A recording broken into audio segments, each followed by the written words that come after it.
Voilà. L'imam Isaac ibn Rouey, puisse Allah lui accorder sa miséricorde, a dit: quiconque reçoit du messager d'Allah, bénédiction et tout ce que Allah veut sur lui, une information et la juge non crédible et la rejette sans contrainte est un mécréant.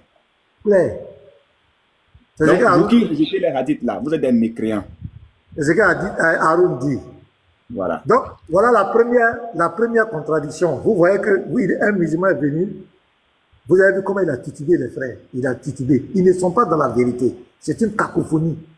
Le salut du musulman, là, on ne sait pas pourquoi il est sauvé. Comme un Dieu peut dire aux gens, entrez au paradis. Après, il dit, ils vont passer en enfer. Après, il va peser les œuvres. Ils ont inventé même pont.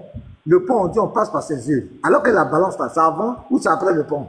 C'est une cacophonie. La pierre noire qu'ils vont lécher là-bas, là, selon le Al-Timidi 961, si j'ai bonne mémoire, au jour de la résurrection, cette pierre aura une bouche et des yeux qui vont témoigner pour ceux qui la touchent. C'est pourquoi ils vont l'idolâtrer. Donc, ils sont sauvés par quoi? Le musulman meurt, il dit son salut est garanti. Le premier jour, ils vont faire des prières pour lui. Allah n'a pas agréé. Le troisième jour, ils vont faire des prières, sacrifices. Il n'a pas encore agréé. Le septième jour, ils vont faire encore des prières, des sacrifices. Il n'a pas agréé. Le 40e jour encore, ils vont faire des prières, des sacrifices. Tout ça, il n'a pas. Ils sont sauvés par quoi, en fait? Dans le livre de Sahih Muslim, le livre 37, hadith numéro 6665, hadith numéro 6666, le hadith numéro 6668, il est dit là que les chrétiens et les juifs vont servir des rançons. C'est-à-dire que quand on doit jeter un musulman en enfer, c'est le juif et les chrétiens qui vont prendre leur place en enfer pour sauver le musulman. Aïe! Bon, tout ça c'est quoi? Ils vont peser, ils vont passer par l'enfer. C'est nous les chrétiens et les juifs qui allons payer pour eux. C'est une cacophonie. Celui qui veut un jour avoir le paradis, qui va avoir le ciel d'Apatrique. Je pose la question, mes frères, à tous ceux qui sont là. Selon le dogme de l'islam, pourquoi Allah a créé l'enfer? Il a créé l'enfer pour qui? Point d'interrogation. Pourquoi il a créé l'enfer? Selon le dogme de l'islam, et il a créé l'enfer pour qui? Si vous répondez à cette question, vous comprendrez que c'est absurde, la sourate 19, 71, 72. Parce que s'il a créé l'enfer, si on dit qu'il a créé l'enfer pour les égarés, pour les perdus, pour les désobéissants, alors pourquoi faire passer le musulman dans cet endroit? J'attends un musulman. C'est pourquoi je veux des musulmans vraiment intellectuels. Posés où on va poser des réflexions. Pourquoi votre Dieu a créé l'enfer? Il faut qu'un musulman nous réponde à ça. L'objectif pour lequel il a créé l'enfer, c'est pourquoi? Et pourquoi faire passer le musulman en enfer? En tout cas, moi, pour ça seulement là, je ne vais jamais devenir musulman. Parce que je ne veux pas passer à l'enfer. Parce que l'enfer, ce n'est pas un passage. L'enfer, c'est un endroit qui a été créé pour les damnés. Pourquoi un croyant, pourquoi un pieux, on doit le faire passer obligatoirement en enfer? Vous croyez que l'enfer, c'est de l'amusement? À moins que le Dieu de l'islam ne sait pas de quoi il parle. Il ne sait pas de quoi il parle. Ma deuxième problématique que je voulais vous présenter, je vais sur la base d'un verset du Coran. C'est une promesse de Allah. Donc on va tester la crédibilité de Allah. La sourate 16, verset 98 à 100. Ça, c'est ma problématique aujourd'hui. Lorsque tu lis le Coran, demande la protection d'Allah contre le diable banni. Il n'a aucun pouvoir sur ceux qui croient et qui placent leur confiance en leur Seigneur. Il n'a de pouvoir que sur ceux qui le prennent pour allié et qui deviennent associateurs à cause de lui. Donc il y a une restriction claire, il y a deux restrictions ici.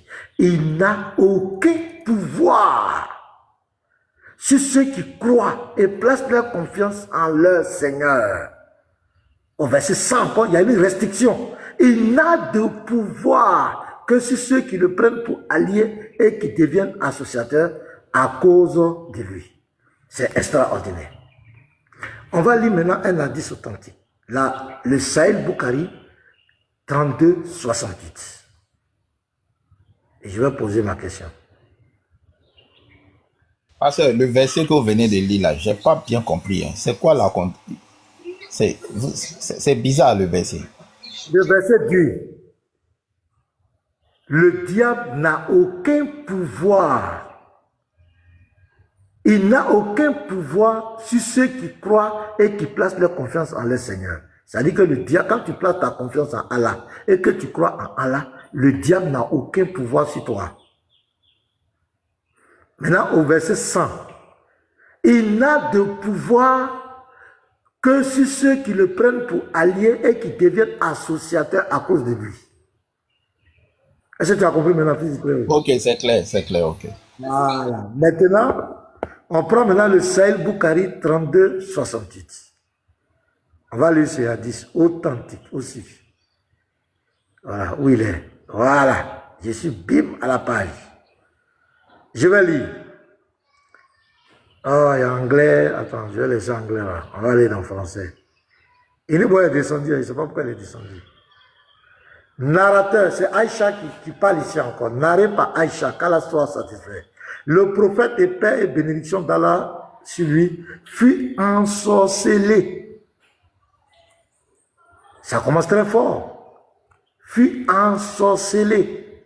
À tel point qu'il pensait avoir fait quelque chose alors qu'il ne l'avait pas fait. Un jour, il invoqua longuement Allah, puis il dit, je sens qu'Allah m'a montré comment me guérir. Deux hommes sont venus à moi en rêve. L'un s'est assis près de ma tête et l'autre près de mes pieds. L'un demanda, quel est le mal de cet homme? L'autre répondit, il est ensorcelé. Par qui? Par l'Abid ibn al-Assam. Avec quoi? Avec un peigne, les cheveux qui s'y trouvent et la spam des régimes de date mal. Où cela se trouve-t-il? Dans les puits de Darwin. La Chipouélie. Donc ici, le prophète a été ensorcelé au point où pratiquement il a pété les plombs. On veut dire que pratiquement il a pété les plombs.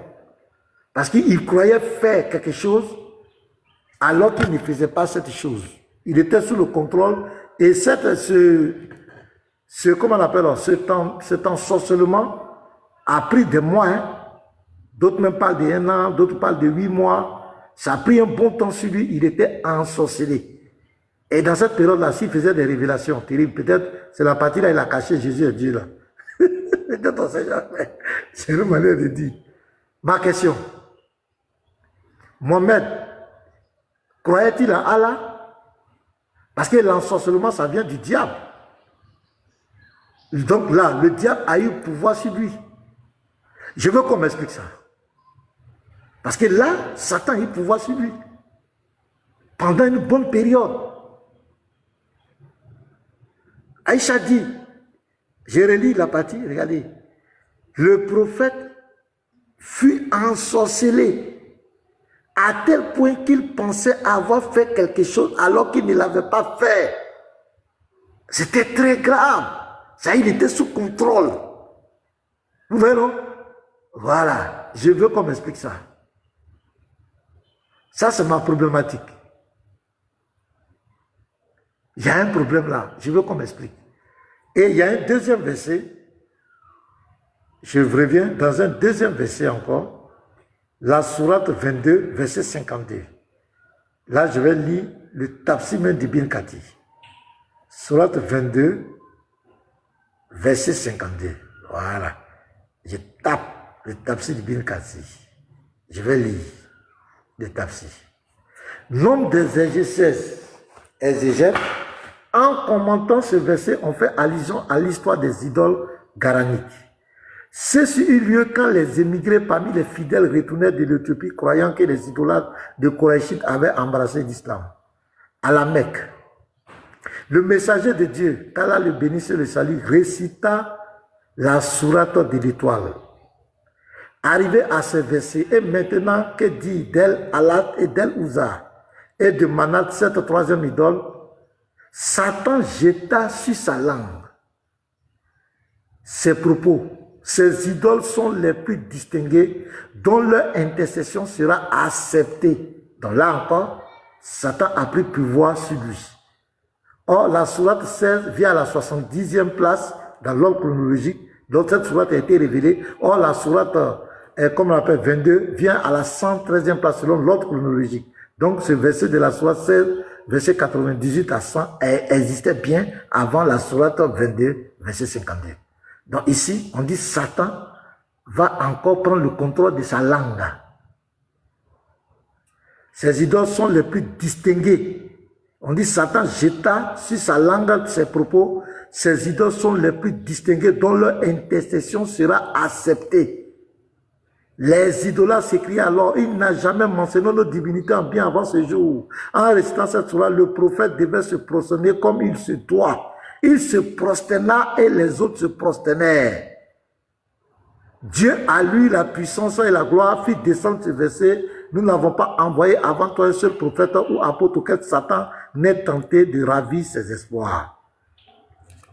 Donc ici, encore, Satan va prendre contrôle du prophète, de sa langue, va l'amener à se prosterner devant ses divinités, avec les idolâtres. Je pose la question. La sourate 16, le verset 98 à 100, là encore, il y a un problème. Parce que l'autre côté, il a été ensorcelé. Il était sous le pouvoir du diable. Je veux qu'on m'explique ça. S'il y a un musulman en bas, je sais que Takia va nous tuer aujourd'hui. Dans les frères, voilà un peu ma préoccupation. Je veux que les musulmans viennent nous expliquer ça. Où était Allah lorsque le prophète a été ensorcelé? Où était Allah lorsque le prophète a été sous l'emprise de Satan? Je veux qu'on nous explique ça. Jésus est Dieu, Jésus n'est pas Dieu là, laissez ça. Venez nous expliquer ça. Voilà les vrais sujets.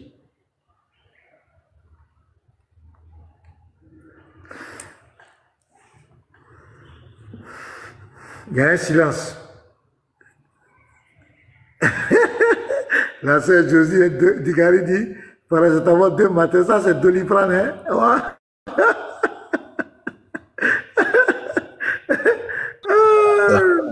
On dit que le prophète, il a été ensorcelé, il a été empoisonné, il est mort empoisonné, il a été ensorcelé. Bon, à cause de ça, la Sunna est mélangée avec le Coran là, parce que finalement, quelqu'un quand on peut ensorceler, qu'est-ce qui prouve que les révélations qu'il donnait venaient de Dieu? On peut l'ensorceler. Et il croyait avoir fait quelque chose alors qu'il ne l'avait pas fait. Qu'est-ce qui prouve que quand il est venu dire qu'il a vu Djibril là, c'était pas aussi des hallucinations? C'est sûr. Non. Quel est le prophète de Dieu qui a été ensorcelé? Qui a été sous l'emprise de Satan? Question, on veut comprendre. On dit c'est belé, on dit c'est belé. Répondez-nous les musulmans. Vous qui êtes dans les panels en train de bavarder là, venez nous répondre. Enfin, venez nous répondre. Kalash, tu es musulman? Kalash, ton nom là aussi haut. Oui, shalom papa. Shalom mon frère, comment tu vas? Ouais, je vais très bien papa. Tu es musulman ou chrétien? Yeah, papa, je suis chrétien 100% même. Dieu te bénisse mon frère. Amen. Le prophète, il ne faut pas suivre le prophète qu'on a ensorcelé, mon frère. Ben là. Le prophète qui a été empoisonné, ensorcelé, tout. Ça dit que c'est terrible, hein? Bon. Voilà, papa maintenant. Oui. Depuis lors, moi-même, je suis votre vidéo depuis toujours même. Oui. Et en plus de ça, dans ma localité ici, j'ai mes frères musulmans qui, à chaque fois, on s'assoit et on débat sur la divinité de Jésus. Oui. Bon, c'est comme cela, moi, c'est eux-mêmes qui ont fait, puis j'ai téléchargé le Coran dans mon téléphone, j'ai commencé à faire mes recherches. Donc, c'est comme ça que je suis tombé sur la sourate 989, je crois bien. Sourate 989. Hier, je suis monté sur le panel d'un musulman, il a donné ce verset. Il dit non, que non, il s'agit pas là des musulmans, mais des personnes qui vont venir, comment dirais-je, attaquer les musulmans. Et ce dernier-là m'a posé la question à savoir, est-ce que la Bible nous autorise à tuer des personnes qui nous persécutent? Il lui a dit non, moi je n'ai pas la connaissance TTA de la Bible, mais le peu que je connais, la Bible ne nous autorise pas de tuer ceux qui nous persécutent. Il dit non, que ça existe, de moins d'aller faire des recherches, sinon que ce verset existe dans la Bible. Dans le verset où Jésus a demandé d'aller tuer ceux qui nous persécutent. Il lui a demandé de donner le verset, il dit non, moi, mais d'aller chercher, je vais trouver. D'accord, il n'a pas donné, on attend. Dieu dit de prier pour ceux qui nous persécutent. Jésus n'a jamais demandé de tuer ceux qui nous persécutent. Il fallait qu'il te donne le verset. Là, tapoter. Oh, mon frère Shalom. Hein? Oui. Tapoter. Allons-y, professeur. Tapoter. Voilà, mon frère Kala Shalom. Dis-lui que tu as cherché, tu n'as pas trouvé. Voilà. Donc, tu attends là où lui, il a lu, là. Qu'il te donne ça. Voilà. Faut lui dire que tu as cherché, tu n'as pas trouvé. Donc, lui, qu'il te donne là où il a pris. Hein. Voilà. Il y a essayé d'aller chercher. J'ai fouillé, j'ai déterré, je n'ai pas vu. Pour me montrer, mon frère. Allons-y à 100 000 cas, les frères. 100 000 cas. Allons-y à 100 000 cas. Donc, il vient nous expliquer. La sourate 16, verset 98 à 100. Saïd Bukhari 32, 68 qui nous explique la sourate 22, 52, le tafsir d'Ibn Kathir. Qu'est-ce qui n'a pas marché? Qu'est-ce qui n'a pas marché? On veut la réponse. Voilà, on tapote les frères, on tapote, on continue de tapoter, allons-y à 100 000 cas. Un peu d'effort les chrétiens. On va casser les tapots encore. Hier, pour le salut, là, il n'y a pas un musulman qui a été capable de répondre. Et même ce qui est plus ridicule, ils disent, d'autres personnes disent que c'est les bonnes œuvres qui te donnent droit à la miséricorde d'Allah. Oh, la miséricorde, on ne tient pas compte des bonnes œuvres de quelqu'un pour lui faire miséricorde. La miséricorde, c'est un pardon qu'on accorde à quelqu'un sans condition. Donc, à la limite, les musulmans ne savent pas ce que c'est que la miséricorde. Quand on fait miséricorde à quelqu'un, c'est quelqu'un qu'on pouvait punir, mais à qui on fait grâce. La miséricorde, c'est la grâce. C'est une faveur que tu ne mérites pas. Mais à partir du moment où tu fais des bonnes œuvres et qu'on te donne, ce n'est plus une faveur imméritée. Ça veut dire que tu mérites ça. Ce n'est pas de la miséricorde. C'est ça, c'est grave. Les gens ne comprennent rien. La miséricorde, il n'y a pas de condition pour une miséricorde. Voilà le professeur qui est là. Il m'a insulté peut-être. Il m'a fait du mal. Il m'a insulté. Voilà. Je n'ai pas besoin que le professeur vienne me demander pardon bien quoi. Je lui fais grâce. Je dis mon frère, ce que tu m'as dit là, je te demande pardon. C'est ce que tu as fait pour l'humanité. Pour nous sauver, c'est ça la miséricorde du Seigneur. Il se prend un corps à la personne de Jésus. Il vient mourir pour nous, sans condition. Regardez le verset de Romains 5. Romains 5, le verset 6 à 8. Regardez. Il dit, car lorsque, je prends le verset 6, Romains 5, verset 6, regardez. Car lorsque nous étions encore sans force, Christ au temps marqué est mort pour des impies. Il est mort pour des impies. Regarde ce que la Bible dit. À peine mourra-t-on pour un juste. C'est-à-dire, normalement, on doit mourir pour quelqu'un qui est juste.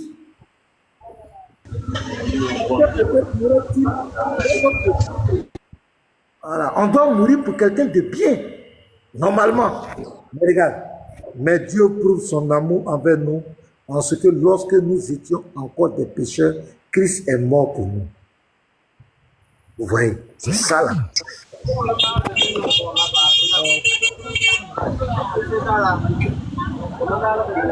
Ils sont pas la gare, ils sont au marché, quelque chose que... Donc vous voyez ici, voilà la miséricorde. C'est-à-dire Dieu pose un acte. Salut.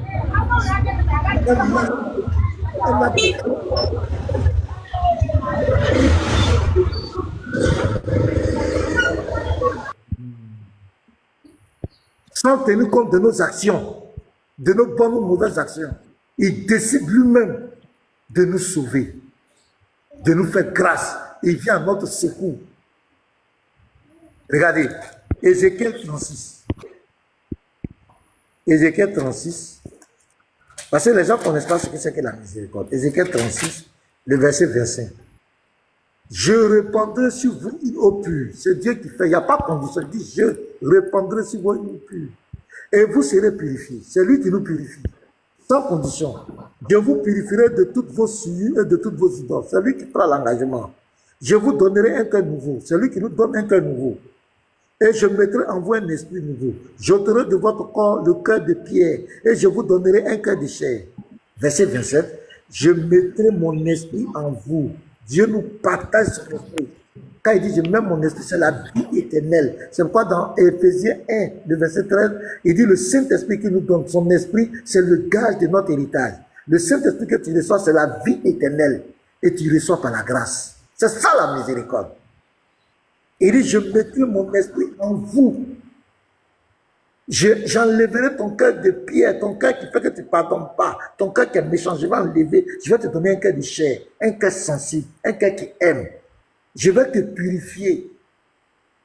Il nous purifie par quoi? Par la mort, il verse le sang. Parce que c'est lui qui a établi. Et Hébreux 9, verset 22, c'est lui qui a dit, sans effusion de sang, il n'y a pas de pardon des péchés. Il ne peut pas aller contre sa parole. Et pour nous racheter, ça ne peut pas être autrement. C'est lui qui a la foi, l'agneau. C'est lui qui a la foi, le sacrifice. C'est lui qui a la foi, le sacrificateur. C'est lui qui a la foi, celui qui agrée le sacrifice. C'est pourquoi quand Isaac a posé la question à Abraham, on avait le bois dans le couteau, tout est l'animal. Abraham a dit que Dieu se pourvoira.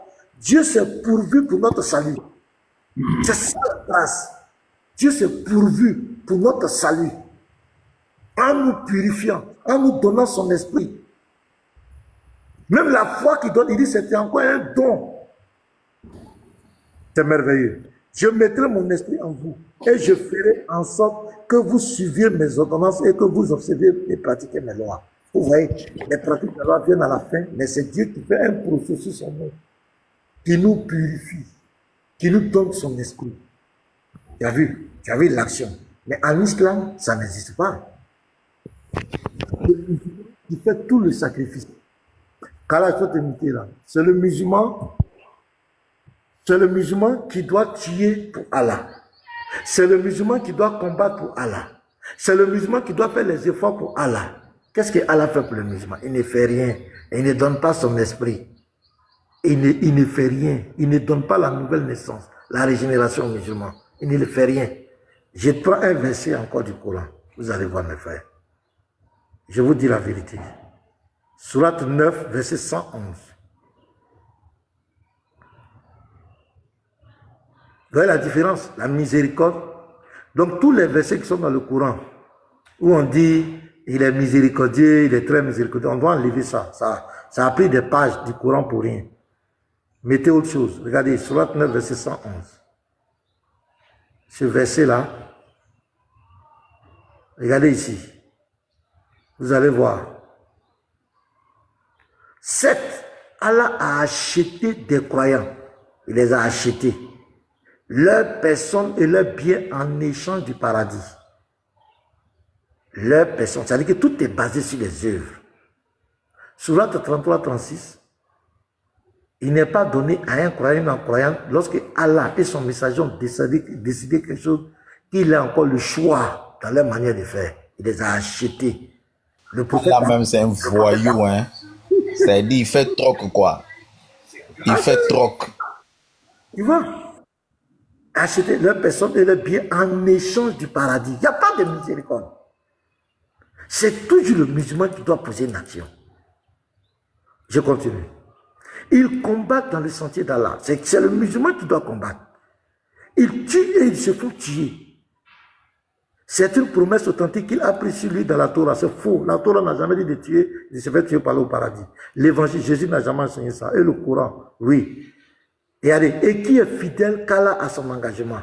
Regardez la dernière phrase. Réjouissez-vous donc de l'échange que vous avez fait. Donc c'est un échange. C'est donnant-donnant.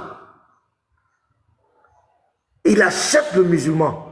Sa personne de ses biens en échange du paradis. Le musulman doit combattre pour lui, doit tuer et se faire tuer pour lui.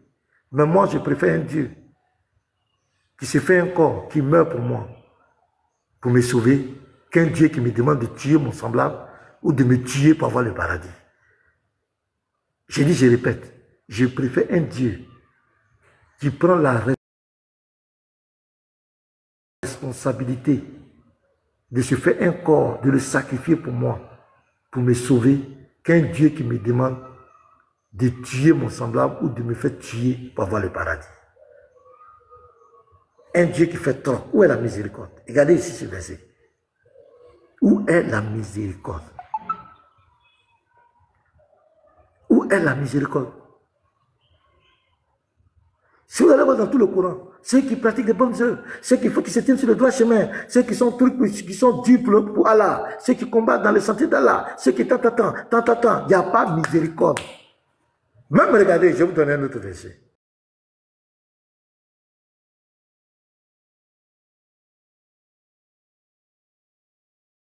Allah est vraiment quelque chose, hein.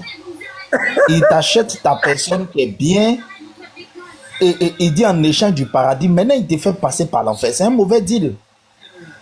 Mon fils est trop haut. On attend un musulman qui va nous expliquer quel est le but pour lequel l'enfer a été créé même. Parce qu'il faut que l'islam, selon le dogme musulman, quel est le but pour lequel l'enfer a été créé? Ah, papa Moussa, sois béni mon papa, longue vie à vous papa. Voilà, j'ai vu le papa. Donc, quel est le but pour lequel le Dieu de l'islam, le dogme, selon le dogme, pourquoi l'enfer a été créé? Parce que chez nous les chrétiens, Jésus a dit clairement dans Matthieu 25, verset 41 et suite, il nous a dit pourquoi l'enfer a été créé. Il a dit que l'enfer a été créé pour Satan et les démons. Maintenant, ceux qui ne vont pas suivre la volonté de Dieu, qui vont écouter Satan, ils vont le suivre dans son tour là-bas. Maintenant, en islam, l'enfer a été créé pourquoi? Quel est le but? Parce que si on détermine le but pour lequel l'enfer a été créé, et qu'on vient nous dire qu'un croyant, un pieux, doit passer en enfer, c'est extraordinaire. Bonjour. Bonjour, je viens. Je vais lire un verset. Donc, je lis la Sourate 4, verset 17 à 18. Le très miséricordieux, le tout miséricordieux. Allah accueille seulement le repenti de ceux qui font le mal par ignorance et qui aussitôt se répandent. Voilà ceux de qui Allah accueille le repentant et Allah est omniscient et sage. Verset 18. Mais l'absolution n'est point destinée à ceux qui font de mauvaises actions, jusqu'au moment où la mort se présente à l'un d'eux et qui se dit, certes, je me répands maintenant. Non plus pour ceux qui meurent mécréants, et c'est pour eux que nous avons préparé un châtiment douloureux. Donc l'enfer a été préparé ici pour qui? Donc regardez ici, Allah se présente comme le très miséricordieux, le tout miséricordieux. Il dit, si quelqu'un a vécu sur la terre, pendant le temps de sa vie, il n'a pas connu Dieu, il a fait de mauvaises choses, et que, sentant la mort venue, il se rend compte qu'il va rentrer dans l'au-delà. Il demande pardon. Il supplie Allah. Il demande de se repentir. Allah dit qu'il n'accepte pas le repentir d'une telle personne. Je veux savoir, mes frères, est-ce que ce Dieu, il est miséricordieux? Est-ce qu'il a là? Il y a une catégorie, toujours quand on lit, on saute ce verset-là. Dans ce verset, Allah dit que il accepte seulement le repentir de ceux qui ont péché par ignorance. Regardez bien le verset là. Il dit que c'est ceux qui ont commis un péché par ignorance. Ça veut dire le musulman qui n'est pas ignorant qui pêche. Allah n'accepte pas son repentir. Ça fait un. Deuxième des choses. Celui qui a vécu toute sa vie, comme vous avez dit, et dans les derniers instants, il demande pardon, Allah n'accepte pas aussi. La seule personne dont Allah accepte le repentir, c'est celui qui a péché par ignorance. Celui qui a péché alors qu'il ne savait pas. C'est lui seul. Apparemment. Mais on doit revenir sur l'affaire de l'ensorcellement, là, pasteur. On est passé vite. Il y a des musulmans qui sont là. L'affaire du prophète qui a été ensorcelé là d'abord. Donc, il faut donner les nouvelles à l'autre. Voilà. Alasko, bonjour. Alasko, tu es là? Bonjour. Ouais, bonjour. Ouais. Le prophète a été ensorcelé ou bien il n'a pas été ensorcelé? Est-ce qu'un prophète peut être ensorcelé?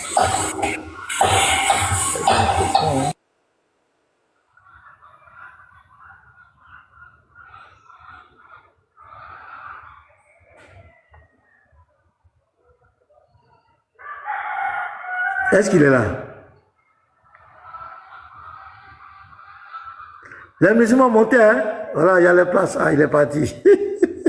Il a fui, affaire d'ensorceler là. Affaire d'ensorceler là, parce que ça me tient à cœur avant salut là. Il faut que les musulmans nous disent. Attends, il faut monter Kony.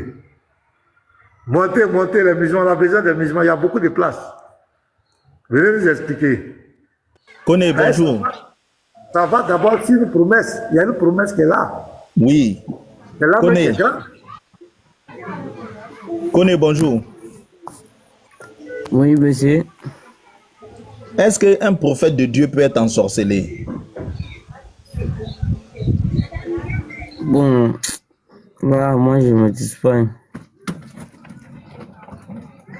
Si tu ne maîtrises pas, merci alors.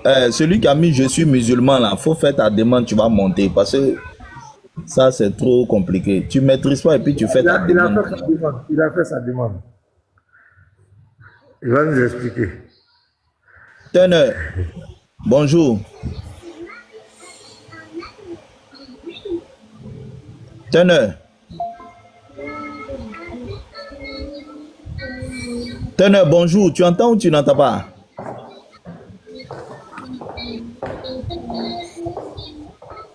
Oh, Karim, toi, tu ne montes pas parce que tu as peur. Tu veux mettre ça sur la tête de tout. Turner, bonjour. Tu es là? Monsieur Turner, MJ Turner. Oui, bonjour. Bonjour, voilà. Vous avez mis, vous êtes musulman. Est-ce qu'un prophète de Dieu peut être ensorcelé? Bien sûr, c'est possible. C'est possible qu'un prophète soit ensorcelé? Oui, c'est possible. Mais c'est contre si un prophète peut tomber malade, si un prophète peut mourir, c'est qu'il peut être ensorcelé. Mais le Coran dit le contraire. Le Coran dit que le diable ne peut pas avoir un contrôle sur ceux qui croient en Allah et qui sont soumis à Allah. Non, mais l'ensorcellement, c'est Dieu qui permet que ce soit fait. En fait, l'ensorcellement du prophète, c'était juste pour montrer aux musulmans que la sorcellerie existe vraiment. Parce que si le prophète n'avait pas été malade, s'il n'était pas tombé sous l'effet de la sorcellerie, les musulmans allaient penser que la sorcellerie n'existe pas. Donc Dieu a fait ça en sorte de telle sorte que les musulmans puissent voir et croire en réalité que la sorcellerie existe vraiment. Okay. Ah, donc Dieu a permis aux prophètes d'être ensorcelés pour que les musulmans voient que Allah ne peut pas protéger contre la sorcellerie, quoi. Non, mais bien sûr, non, c'est pour que les musulmans puissent voir que la sorcellerie existe et que la magie noire existe et Allah peut pas les protéger. Oui, et que Allah peut pas les protéger contre la sorcellerie. Non, c'est pourquoi. Non, bien sûr qu'on peut on peut s'en protéger. Voilà pourquoi il en a guéri. Lorsque le prophète est tombé malade, après quelques jours après, il s'est guéri. Dieu l'a guéri de ça. Mais en réalité, c'est pour prouver aux gens, pour montrer aux gens que la magie noire existe et qu'on doit s'en protéger. D'accord, tu vas nous donner le verset après. Attends, fils du très attends. Tu vas nous donner le verset après que Dieu a permis ça pour que truc. Mais moi, je vais lire une sourate ici. La sourate 16, verset 98 à 100. Lorsque tu lis le Coran, demande la protection d'Allah contre le diable banni. Il n'a aucun pouvoir sur ceux qui croient et qui placent leur confiance en leur Seigneur. Il n'a de pouvoir que sur ceux qui le prennent pour allié et qui deviennent associateurs à cause de lui. Ici, là, dans ce verset, le diable a pouvoir sur qui? Bien sûr. En fait, ce verset parle de quoi? Ce verset veut juste nous dire que ceux qui suivent le diable, c'est le diable qui va les mener là où il veut. Mais maintenant, la sorcellerie ou bien... Allons-y doucement. Hein? On va doucement. J'ai dit, selon ce verset, il n'a aucun pouvoir sur ceux qui croient et qui placent leur confiance en leur Seigneur. Donc, ici, là, le diable n'a pas de pouvoir sur ceux qui placent leur confiance en Allah. C'est ça, non? Non, réponds bien. Il faut répondre oui, bien. Oui, bien sûr, parce que le diable n'a pas de pouvoir sur ceux qui croient à Dieu. Mais la magie, par exemple, on peut faire... Attends, oui. Allons doucement. Pourquoi tu es pressé? Il n'a de pouvoir que sur ceux qui le prennent pour alliés et qui deviennent associateurs à cause de lui. Donc le diable a pouvoir sur ceux qui le prennent pour alliés et qui deviennent associateurs à cause de lui. On est d'accord? On est d'accord. Ceux qui ne le prennent pas pour alliés et qui ne sont pas associateurs à cause de lui, le diable n'a pas de pouvoir sur eux, selon le Coran. Ok, merci beaucoup. Maintenant, on va aller maintenant. Je vais te lire un hadith. Puis tu vas nous expliquer ça maintenant.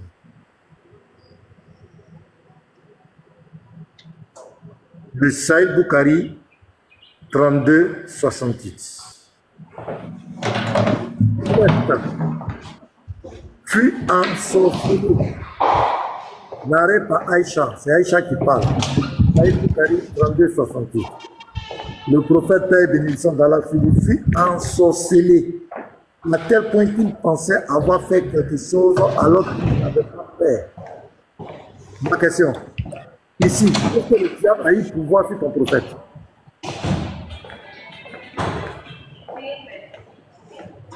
Non.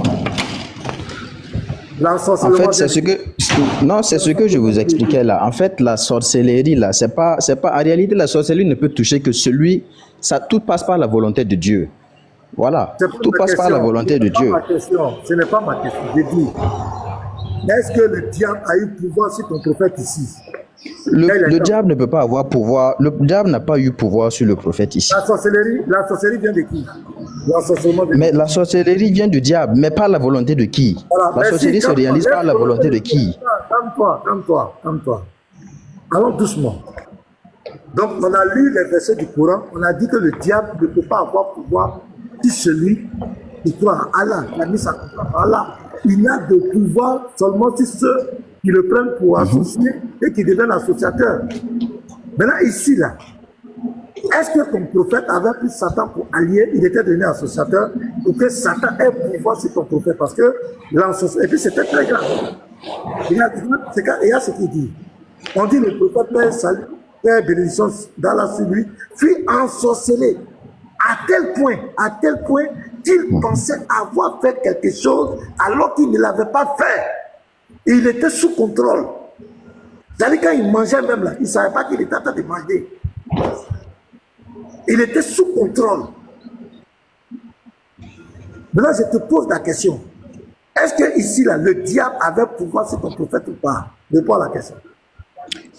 C'est ça, je réponds. En fait, le diable n'a pas eu pouvoir sur lui.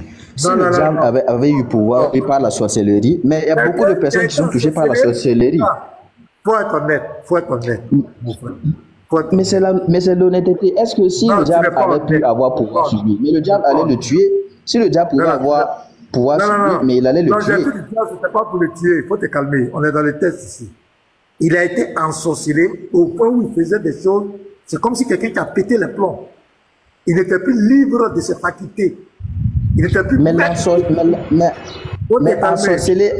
c'est quoi ensorceler quelqu'un? Ensorceler quelqu'un, ça ne veut pas dire personne n'est à l'abri de l'ensorcellement. Même le diable a tenté Jésus. Le diable même a tenté Jésus. Il n'a pas ensorcelé. Il n'a pas ensorcelé. Mais voilà, mais c'est pour vous dire que le diable peut tenter quelqu'un. Le diable peut faire du mal à quelqu'un. MJ. Oui. Bonjour. Au moment où ton prophète croyait faire des choses qu'il ne faisait pas là, il était sous le contrôle de qui? Il n'était pas sous le contrôle de quelqu'un, mais il était sous l'effet de la sorcellerie. C'était les symptômes de la sorcellerie. Donc c'est l'effet de qui? C'est l'effet de la sorcellerie. C'est pas l'effet du diable. Maintenant, la sorcellerie, là, ça vient de qui? Hein? Non, la sorcellerie vient de qui? Ça vient de qui, la sorcellerie? La sorcellerie vient de la magie noire, ça vient du diable, bien sûr. Donc, si ça vient du diable, au moment où il croyait faire des choses qu'il ne faisait pas là. Bon, il croyait faire des choses. Qu'est-ce qu'il a fait qu'il ne savait pas faire? Qu'il ne croyait pas faire? Non, c'est ce que le hadith dit. Nous, on s'en fout. On se contente. En fait, voilà, il disait ça parce que lorsqu'il était ensorcelé. Je peux lui dire, pardonnez-moi. Je peux lui dire ce que le prophète croyait faire. Le prophète croyait, par exemple, quand il marchait dans la rue, il se croyait sur le lit avec Aïcha. Il se déshabillait et puis Aïcha. Et les gens l'arrêtaient. On dit non, prophète, Aïcha n'est pas ici. Voilà les choses qu'il croyait qu'il avait fait. Non. Vous avez une preuve de ça? Il y a une preuve de ça. Parce que lisez l'autre version du hadith. Pardonnez-moi, je suis. Vous pouvez nous lire la preuve, s'il vous plaît? Oui, on va trouver la preuve, mais avant la preuve. Voilà, James, avant la preuve. Il n'y a pas une preuve de ça, c'est pas possible. MJ, on a compris. Tu as dit au moment où il croyait faire des choses qu'il ne faisait pas, Oui. il était sous l'effet de la sorcellerie. Oui. Or, la sorcellerie vient du diable. C'est ce que toi-même tu nous as fait savoir. Oui. C'est ça? Oui, c'est ça. Donc, il était sous l'effet du diable ou pas? Il n'était pas sous l'effet du diable. En fait, c'est un peu complexe. C'est comme quelqu'un qui est malade. La sorcellerie, c'est comme quelqu'un qui est malade. Quelqu'un qui est malade, il s'évanouit. Le prophète s'évanouissait. Quand il était sous l'effet de la sorcellerie, il s'évanouissait. Oui, bien sûr, il s'évanouissait. Mais en fait, est-ce que je peux avoir le test? C'est écrit où que quand il était sous l'effet de la sorcellerie, il s'évanouissait. C'est écrit où? Comment? C'est écrit dans les hadiths. C'est écrit dans les hadiths. Après, je peux vous l'envoyer. Où? Non, je ne l'ai pas sur moi ici, mais après, je peux vous l'envoyer. Bon, c'est que non, c'est pas important. C'est que c'est pas important. Tu es en train de nous blaguer. C'est pas important. Parce que Professeur, il vient de nous dire quelque chose encore de grave. Il dit le prophète s'évanouissait. Mais bien sûr, non, mais ça c'est. Mais beaucoup de maladies font évanouir. C'est pas seulement la sorcellerie. Beaucoup de maladies font évanouir. Pardon, je parle à mon frère. Non, c'est le prophète, hein, c'est lui qui est l'être humain le plus. C'est-à-dire la meilleure. Mais un être humain, mais tu as bien dit un être humain. Un être humain tombe malade. Un être humain tombe malade. Attends, on a compris. C'est lui là, le meilleur, l'homme parfait là. C'est lui qui est là. Il y a des gens qui disent il ment. Il y a des musulmans qui disent il ment là-bas. Non, il ment même, il ment. Tout le monde sait qu'il ment. Fils du Très-Haut, nous on sait qu'il ment. Et c'est lui qui peut prouver quoi? On sait, tout le monde sait qu'il ment. Même les musulmans savent qu'il ment. Lui-même il sait qu'il ment. Est-ce que ça c'est pas étonnant pour nous? Mais le truc, c'est qu'il était, en ce moment-là, il était sous l'effet du diable. C'est pourquoi il arrivait à agir ainsi. Sinon, s'il n'est pas sous l'effet du diable, c'est qu'il était sous l'effet de Allah. Donc, tu as le choix. Soit cette sorcellerie-là vient de Allah, soit ça vient du diable. Si ça vient de Allah, en ce moment, il est sous l'effet de Allah. Ok, je vais vous expliquer. C'est Allah qui c'est Allah qui lui donne. Oui, tu vas m'expliquer, j'ai compris, tu vas m'expliquer. C'est Allah, donc cette sorcellerie vient de Allah. En ce moment-là, c'est Allah qui a produit cet effet-là sur lui. Mais si ça vient du diable, il est sous contrôle du diable. C'est le diable qui a produit sa sorcellerie sur ton prophète. Donc il est sous l'effet du diable. C'est aussi simple que ça. Il n'était plus normal. C'est pas l'être que Allah avait fait. Il n'était plus normal, il était sous l'effet du diable. Ça au moins, tu dois reconnaître avant de m'expliquer. Avant d'expliquer là. Est-ce que ce qu'elle dit là est faux? C'est faux. Parce que je vais vous expliquer. Non, je vais vous expliquer maintenant. Je peux vous expliquer. Il faut savoir que la sorcellerie en réalité, c'est une épreuve que Dieu a fait descendre lui-même. La sorcellerie ne vient même pas du diable. La sorcellerie, c'est quelque chose qui a été descendu par Dieu. Il vient de se contredire. Non, professeur, il ne faut pas le faire descendre. Voilà, il vient de se contredire. Il y a 10 secondes, mais il a dit que la sorcellerie vient du diable. Mais en réalité, ceux qui font la sorcellerie, ce sont des gens qui suivent le diable. MJ, avant que tu continues, faut trancher cette affaire. La sorcellerie vient du diable ou ça vient de Dieu? Faut trancher. La sorcellerie est une des preuves que Dieu a créé, mais ce sont les gens du mal qui l'utilisent. Est-ce que vous comprenez? Non, c'est pas ma question. Ce n'est pas ma question. La sorcellerie, attends. La sorcellerie, regarde, même la terre là, c'est Dieu qui a créé, le diable utilise. Mais il veut savoir. Mais quand on demande, on dit la terre vient de Dieu. La sorcellerie là, ça vient de Dieu ou ça vient du diable? La sorcellerie est une chose qui a été créée par Dieu. Mais maintenant, ce sont les gens du diable qui l'utilisent. Dieu a créé le mal. Donc Dieu bien sûr, le mal, le bien, mais bien sûr que c'est Dieu qui a créé toutes choses. Le diable ne peut rien faire de lui-même. Donc le diable, c'est Dieu qui l'a créé. Attends, fils du Très-Haut, s'il te plaît. Pardon, avec ta permission. Donc, conclusion, la sorcellerie vient de Allah. Quand ton prophète a été... La sorcellerie... Attends, on va conclure, s'il te plaît. Attends qu'on tire une conclusion claire. Donc, tu es en train de nous dire, vu que pour toi, la sorcellerie vient de Allah, tu es en train de nous dire, ton prophète a été ensorcelé. La sorcellerie ne vient pas de Allah. Il faut bien comprendre le mot. Le mot que vous utilisez n'est pas correct. La sorcellerie a été... c'est Dieu qui a créé toutes choses. Le bien comme le mal. Fils du Très-Haut, repose ta question encore. Ma question, ce n'est pas qui a créé la sorcellerie. Il dit la sorcellerie là, ça vient, j'utilise le verbe venir, ça vient de Allah ou ça vient du diable? C'est ce que je réponds. La sorcellerie a été créée par Dieu. Non, ma question, ce n'est pas qui a créé. Mais on n'utilise pas le même verbe. Mais vous ne m'écoutez même pas. Vous ne mais m'écoutez il faut pas répondre à ma question avec mon verbe. Je demande. Mais si vous ne la pas, sorcellerie vient... Attends. Je ne parle pas de la création de la sorcellerie. Je demande, la sorcellerie vient de Dieu ou ça vient de Allah ou de Satan? Je dis la sorcellerie vient de Allah. Faut dire Satan. Allah. Faut dire Allah. Faut pas dire Dieu. Ça vient de Satan. Allah, non. Mais pasteur, tantôt ça vient de Satan. Tantôt ça vient de Allah. Non, vous n'écoutez pas.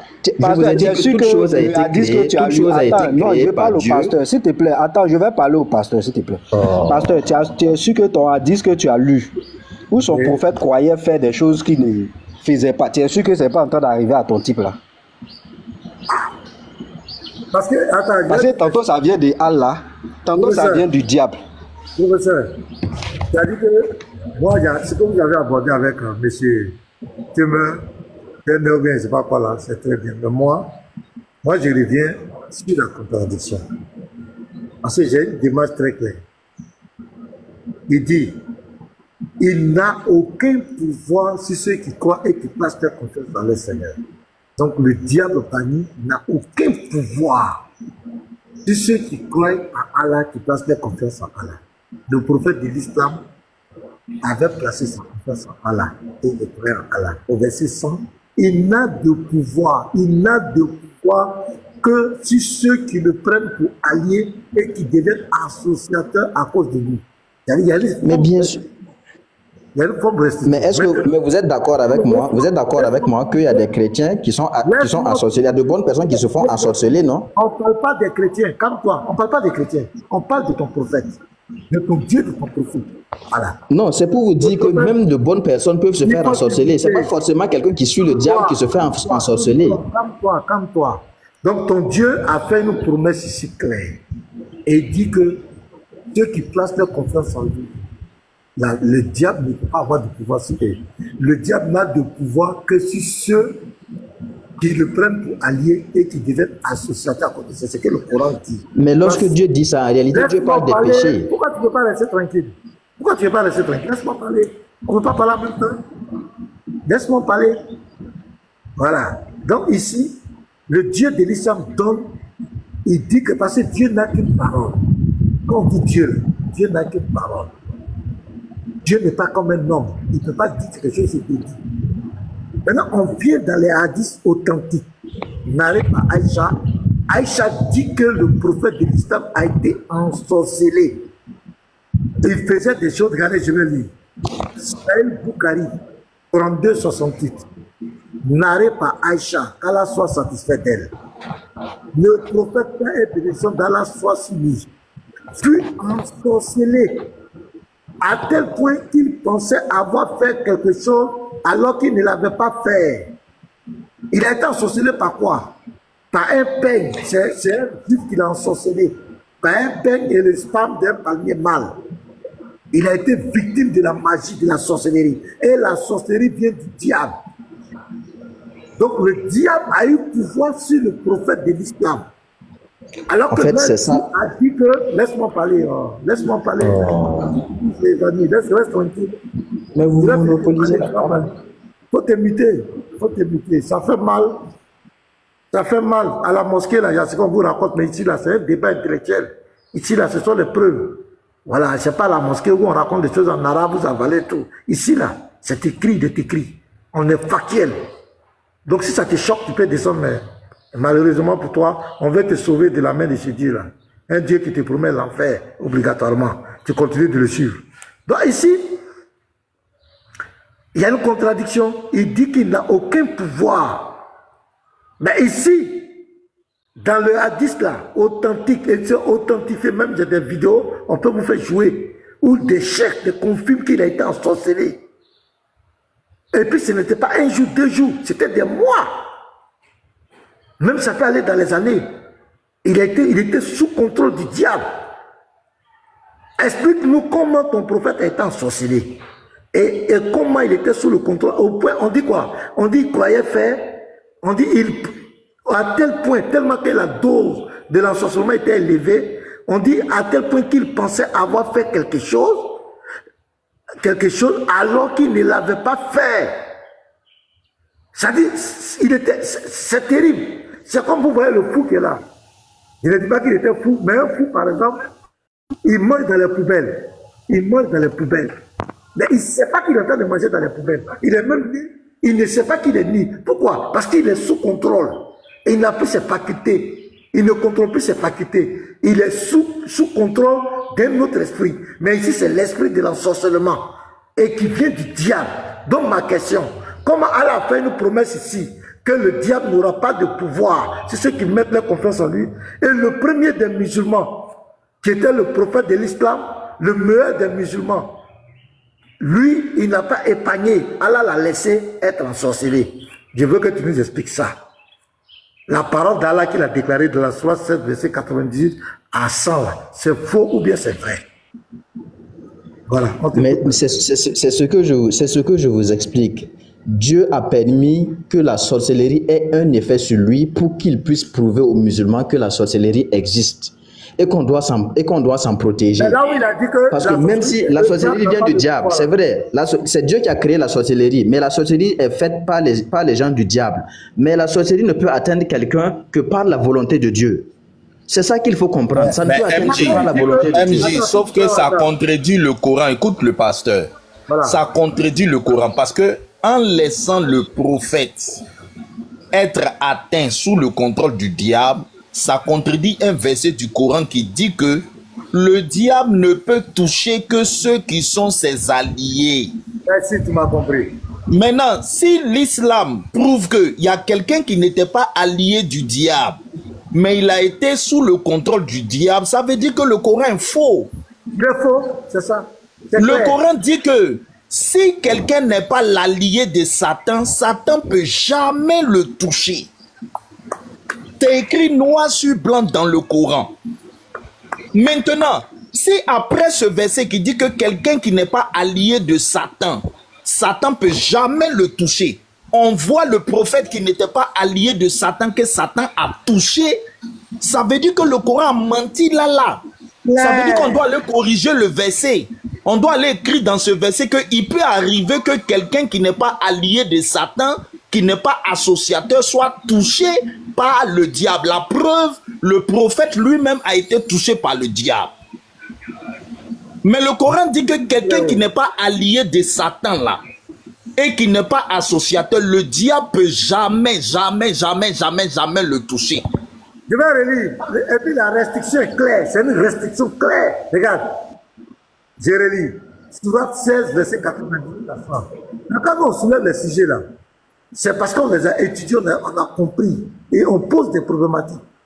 Si vous avez le niveau, vous ne montrez pas le niveau, ne venez pas pleurer. Il dit, lorsque tu lis le Coran, demande la protection d'Allah contre le diable banni. Verset 99. Il n'a aucun pouvoir de ceux qui croient et qui placent leur confiance en leur Seigneur. Regardez le verset 100. Il n'a de pouvoir que sur ceux qui le prennent pour alliés et qui deviennent associateurs à cause de nous. Les versets sont clairs. Pasteur Ménard. Oui. Je vais donner juste le hadith là où Mahomet pensait qu'il montait sur ses femmes alors que ce n'était pas le cas sous l'effet de la sorcellerie. Il était envoûté, il était possédé au point où il croyait. Sahih al-Bukhari, numéro 5765. C'est parce que j'étais sur la route, je marchais donc je ne pouvais pas sortir le hadith. Sahih al-Bukhari, numéro 5765. 5765. Attends, je viens, ça m'intéresse, je vais prendre ça. Voilà, pasteur. Il pensait qu'il était en train de grimper sur ses femmes alors que ce n'était pas le cas. Et Soufiane a dit que c'était un genre de magie terrible. Un genre de magie terrible qui avait un tel effet. C'est-à-dire que c'était l'effet de cette sorcellerie-là, de cet envoûtement-là, ce n'était pas n'importe quoi. Sahih al-Bukhari numéro 5765. Attends, 57, attends. 65. 57, 65, c'est ça? Voilà, c'est ça, c'est ça. Saïd Al-Bukhari. Ça a été rapporté par Aïcha. Je vais le lire, je vais plaquer ça. Vas-y, pasteur, faut lire ça comme ça. On s'amuse, il pense que quand... C'est vrai, hein? Oui, c'est vrai. Oui. Hein? Moi, il y a ça devant moi. Hein? MJ, c'est vrai. Hein? Ça, le messager d'Allah fut ensorcelé au point qu'il pensait avoir des relations avec ses épouses alors qu'il ne l'avait pas fait. Soufiane a dit, c'est la forme de la sorcellerie la plus sévère car elle affecte ainsi. Aïe! C'est clair, James. C'est clair, James a tapé dur, hein? Tapé fort. Et il dit que c'est la forme de la sorcellerie alors qu'il y a une promesse qui a été faite que le diable ne peut pas avoir de pouvoir. Pasteur, Momo aime tellement coucher. Momo aime tellement coucher ses femmes que quand on l'ensorcelle même là, il pense qu'il est en train de framponner. Eh Momo. Non, c'est fort. Tina, il y a Justice d'Allah, on vous écoute. Vous avez écouté nos préoccupations. Pardonnez. On ne veut pas boire de Doliprane. Les textes sont clairs. Tout est clair. Pardonnez. On ne veut pas boire de Doliprane. S'il vous plaît. Allez-y. En fait, vous avez lu le verset, mais vous n'avez pas compris le verset. Voilà, vous n'avez pas compris le verset. Donc pour vous, ça veut dire pour vous, aucun mal ne peut toucher quelqu'un. Parce que la sorcellerie, c'est un mal. C'est comme une maladie. Toute maladie peut toucher un être humain. Et le prophète est un être humain. Mais tout mal ne peut toucher un être humain que par la volonté de Dieu. C'est ce que je vous fais comprendre. Aucun mal, même la sorcellerie, ne peut toucher un être humain que par la volonté de Dieu. Tout se passe par la volonté de Dieu. Et Dieu a fait ça pour que les musulmans puissent voir qu'effectivement la sorcellerie existe et qu'on doit s'en protéger. Mais c'est ce que vous ne comprenez pas. Bon, la sorcellerie, c'est un mal, c'est comme une maladie. Est-ce qu'Allah a fait une promesse? Mais bien sûr, lorsque Dieu dit, lorsque Dieu dit que le diable ne peut avoir d'emprise que sur ceux qui le suivent, mais ça veut dire que c'est le diable, mais ça veut dire que ceux qui le suivent, Attends. Comment on se protège de la sorcellerie? C'est pas en restant attaché à Allah et en restant attaché au Coran. C'est pas comme ça qu'on se protège de la sorcellerie. Maintenant, comment ça s'est fait que, pour se protéger de la sorcellerie, il faut rester attaché à Allah et au Coran. C'est comme ça qu'on se protège. Or, voici le prophète, qui lui-même est le Coran vivant. Lui-même, il est le Coran vivant. Il est attaché à Allah, il croit en Allah. Mais malgré ça, la sorcellerie l'a touché. Et dans le Coran, Allah lui fait une promesse. Allah lui dit que si tu crois en moi, aucun diable ne peut te toucher. Le diable ne peut toucher que ceux qui sont ses alliés et qui sont des associateurs comme lui. Le Seigneur donne deux conditions. Il y a deux conditions pour que le diable puisse te toucher. Un, tu dois être l'allié du diable. Et deux, tu dois être un associateur. Le prophète n'était pas l'allié du diable. Il n'était pas un associateur. Mais le diable l'a touché. Ça veut dire que le Coran a menti. Mais c'est écrit où... Maintenant, si le Coran n'a pas menti, si le Coran n'a pas menti, c'est que le prophète réunissait les deux conditions pour que le diable puisse le toucher. C'est-à-dire qu'à un moment donné de sa vie, il a été l'allié du diable et il a été un associateur. Parce qu'Allah a donné deux conditions pour que le diable puisse te toucher. Il y a deux conditions, il n'y a pas trois. La première condition, tu dois être allié du diable. La deuxième condition, tu dois être un associateur. Si tu ne remplis pas ces deux conditions, le diable ne peut pas te toucher. On voit que le prophète a été touché. La question, soit le prophète a rempli les deux conditions, ce qui justifie qu'il est touché, soit le prophète ne remplissait pas les deux conditions, ça veut dire que ce verset du Coran est faux. Mais qui vous dit que le toucher du diable consiste à la sorcellerie seulement? Est-ce que le toucher du diable, c'est la sorcellerie? Est-ce que le toucher du diable dont on parle ici, est-ce que c'est la sorcellerie? Il est rentré dans l'attaque. Pasteur Ménard, avant d'écouter, je voulais juste faire une remarque.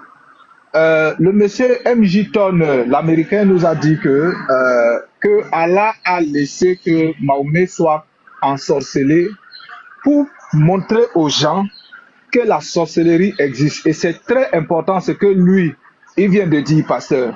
Ça veut dire que Allah a une manière particulière de te faire comprendre que telle et telle chose existe. Ça veut dire quoi? Allah veut montrer aux musulmans que l'enfer existe vraiment. C'est pour ça que dans la sourate 1971, Allah va dire, pour que vous ne doutiez pas, il n'y a personne parmi vous qui ne passera pas par l'enfer. Car il s'agit là pour ton Seigneur d'une sentence irrévocable. Pourquoi? Pour que vous sachiez que l'enfer existe véritablement. Donc, à chaque fois qu'il veut te faire savoir que quelque chose existe, il te fait passer par cette chose-là. Donc, merci beaucoup, MJ Turner, de nous révéler la vraie identité de ton Dieu. Shalom. Merci beaucoup. Donc, les frères, je crois que c'est clair. Il y a une contradiction claire. On va écouter le frère Justice d'Allah et puis après, ambassadeur du Christ. On va te donner la parole si tu as quelque chose à dire. Justice d'Allah, c'est la parole. On va t'écouter aussi. On va écouter ta poésie. Ok, Alhamdulillah, Rabbil Alamin. Ok. Bismillahirrahmanirrahim, Alhamdulillah, Rabbil Alamin. Bon, moi, je suis monté pour vous poser quelques questions, pour que vous m'éclairiez un peu. Non, il y a un sujet qui est là. Hier, je vous écoute, et jusqu'à ce matin, vous avez parlé. Mais c'est sur ce sujet-là que je vais vous poser des questions. C'est sur ce sujet-là que je vais vous poser des questions. Depuis hier, ce matin, vous avez fait des œuvres que l'homme était jugé par ses œuvres dans le Coran et... Faut descendre, tu vas remonter, tu bugs. Faut descendre, tu vas remonter.